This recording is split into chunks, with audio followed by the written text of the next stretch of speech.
Thank you.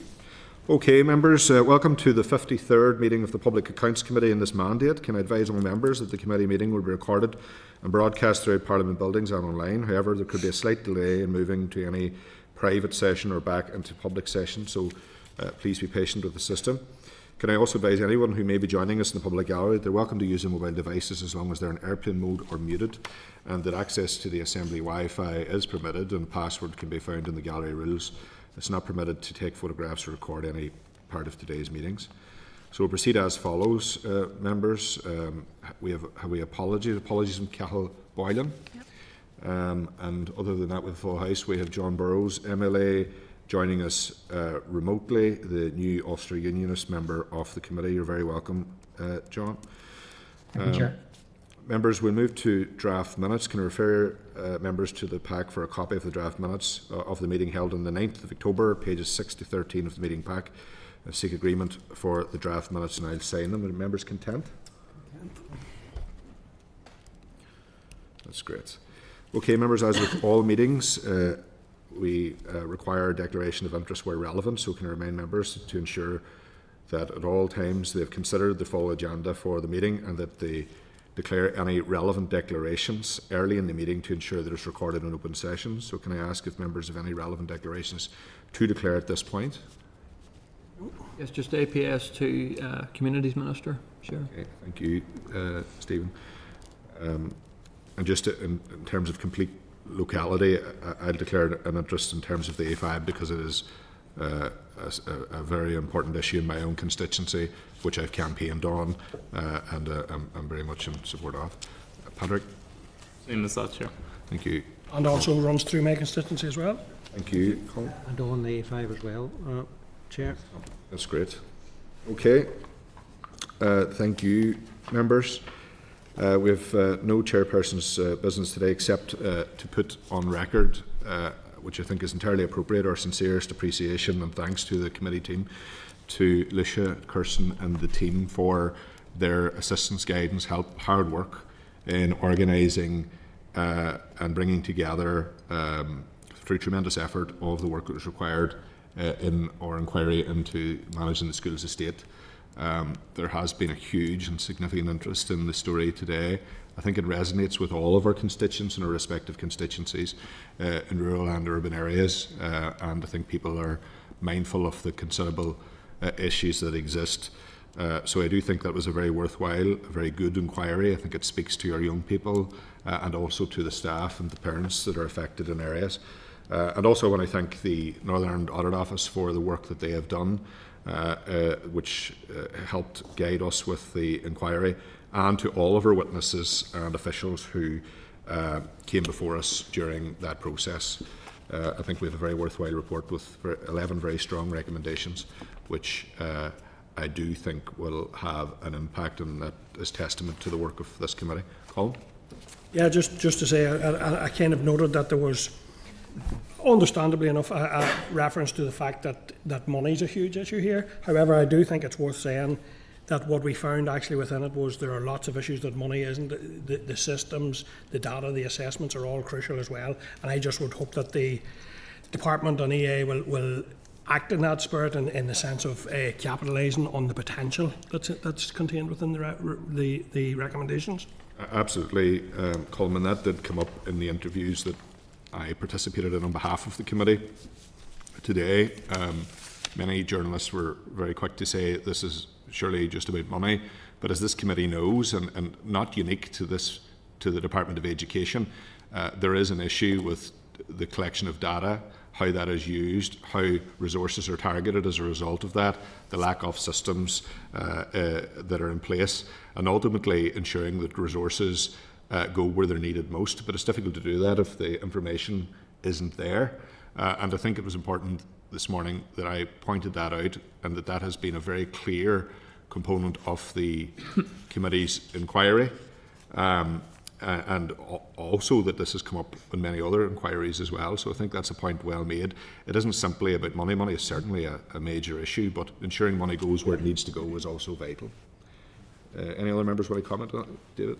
I totally agree. Money is obviously an issue, but it's just that you said, Daniel, it's right. This is coming up again and again and again across range of inquiries that information isn't known, so there's no way of a school report, in this case, a school reporting through or where that information then goes and sits within. So it's that piece. I think that's the crucial part of being able to sort that and having some sort of systems in place that enables prioritisation and allows money, when there is money available, to actually deal with the problem. So yeah, really well done. Actually, I heard the interviews. I think the committee, the work of the committee's got a lot of exposure today, which is really good, really positive.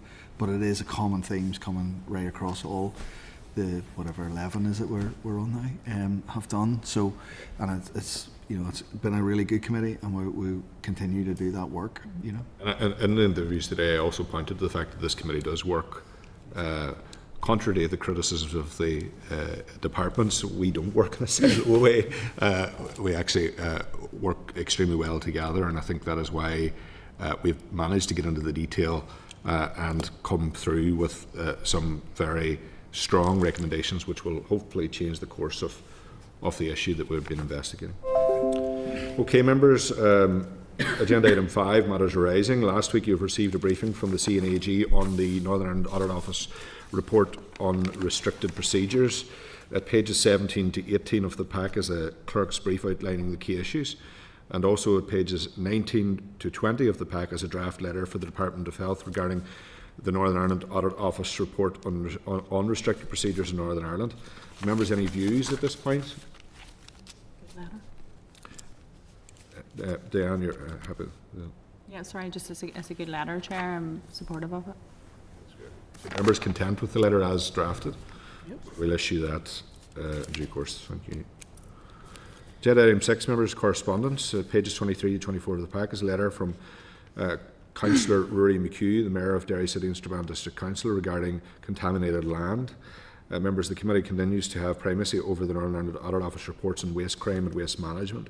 Are members content to respond to Councillor McHugh to note the concerns raised by the Council and inform him that these reports are being considered for inclusion in the committee's forward work programme? Yeah. Sure, just on that, just declaring interest as a rep for Foley. Yes, and of course it crosses into my constituency as well in West Tyrone, so I share the same interest. And Tom, you probably want to echo that, would you? Yeah, absolutely. Thankfully, that one doesn't come my length, but we have quite enough problems of our own, to be honest. But I'll talk to you about them another day. Members, of pages 3 to 6 of your table pack are letters from the C&AG to the Chair and to Dennis McMahon, Accounting Officer for the Department of Infrastructure. We're also due to receive an update on these matters from the C&AG at item 9 in the agenda. Are members content that we defer consideration of these letters until that item? yeah. Okay, members. Agenda item 7 is the Memorandum of Reply, Major Capital Works, the follow-up report. Can I refer you all to the relevant documents? The correspondence relevant to this area is pages 25 to 32 of your pack. At this point, Yanni, could you invite in Dorinnia and the team? Chair, in advance today, item 7, just a member of the Infrastructure Committee as well. I'd just like to declare that, please, if you'd have done it earlier. No problem. Hi, Dorinnia. Okay, Dorinnia, at this point, we're going. You could come to the witness desk. Yeah, thank you. So, members, we're welcome back, our Controller Auditor General for Northern Ireland, Dorinnia Carville. Dorinnia, at this point, we kindly request that you brief us on the Memorandum of Reply, Major Capital Projects follow-up report. Oh, sorry, Clerk. I'm reading the wrong thing. Sorry, Clerk. It's just the rest. It is. Lucia. Okay, sorry. Okay. So just some of the highlights from the letter. Recommendation 2, 5 and 10 have been completed with the approval of the procurement performance metrics and approved by the Permanent Sec's responsible COPs. Again, 3, detail on that, and it's now expected that the final report and recommendations will be completed by the end of January 2026. And a copy of the TOR and details of the expert panel has been provided in your packs. The Public Procurement Policy Stakeholder Engagement Strategy and Public Procurement Suppliers Communication Strategy were published in July 2025 in response to recommendations 7 and 8. Yeah. So anything to do with public procurement seems to be on track. In terms of other recommendations, Neil Gibson has advised that the Minister and the Department, he says that he shares the Committee's frustration at the ongoing delays with executive approval. In relation to 9 of the, that's to do with ISNI, 9 of the 12 recommendations, he states, rely on governance arrangements under ISNI, and he also states that the Finance Minister that they wrote to the First and Deputy First Minister on the 3rd of July, and they still haven't received a response. They say that many of the enabling actions, 9 of the 12, that's why they're outstanding. In terms of the board effectiveness review, that is was on discussion on the 30th of September at the next board, and it should be finalised and sent to the committee along with the action plan at the end of October. Then it also comments on generally on the MOR process, and that consideration with the TOA has been given on whether the timelines for MORs, where there is cross-cutting issues, needs to be reviewed. As this is a cross-cutting inquiry and then MOR, it has had implications for the delays. So the department has been keeping in contact with me on, informal updates, and yeah, so that's just like a conversation that we've been having anyway. He says, Neil Gibson says he's happy to attend PAC, however, it'd be limited in what he could add to his response due to the issues outlined, and suggests that he could attend with support from officials to discuss progress on the enabling actions if this would be helpful. So, as I said, it's quite a detailed letter with the status on where they are with it and the reasons for the delays. Thank you for the update, Alicia.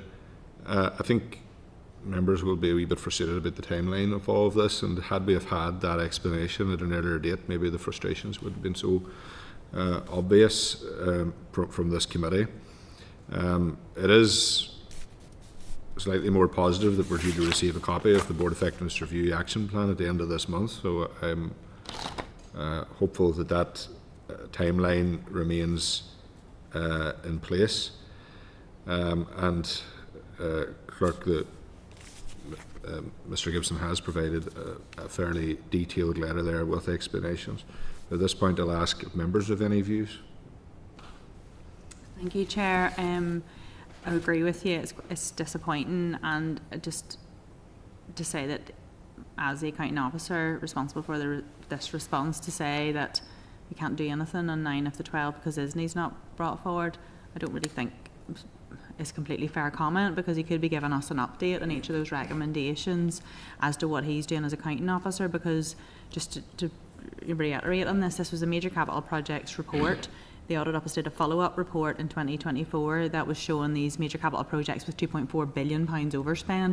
By the time our report came out, it had gone up to £3 billion overspend. Yep. The clock's ticking on. These are live projects that are continuing to ramp up in costs, with important recommendations coming out of this. And I understand the frustrations. I understand that it's linked to ISNI, and I understand a lot of our recommendations are in and around governance structures.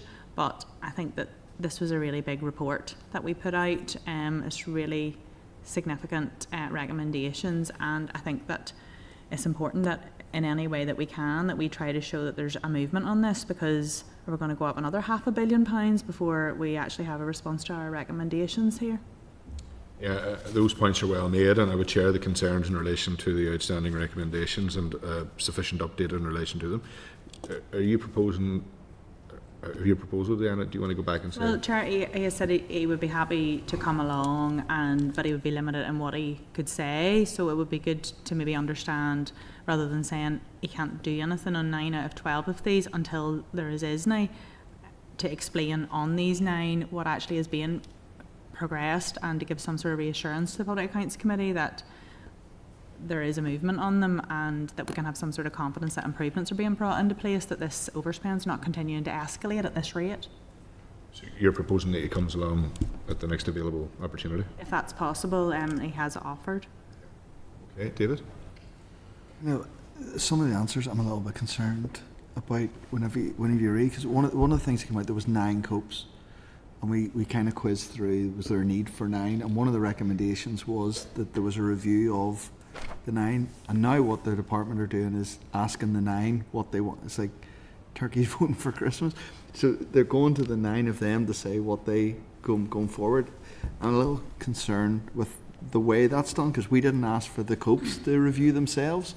We asked for the department to review whether this structure, but we didn't make a recommendation that there shouldn't be 9, but we did make a recommendation that she evaluate the impact and whether the current structure was appropriate. So I'm concerned that they've subcontracted that out to the very people that we have asked to look at. They're marking their own homework. So I would support if they were coming in just to get a little tease through of some of that, because what we were asking for and what has been delivered are two different things. Yeah, I'd agree with that. Anyone else, any comment on it? So we'll go ahead and invite Neil up as he has offered in the letter, and subject to the very clear concerns laid out by Diane, at the earliest opportunity, if possible. And we'll do that. Diane, are you saying we do that now, even before we receive the Board Effectiveness Review and Action Plan? I'm open to either on that, as soon as possible. But if that's coming, sorry, did that say it's coming in the next couple of weeks there? Yeah.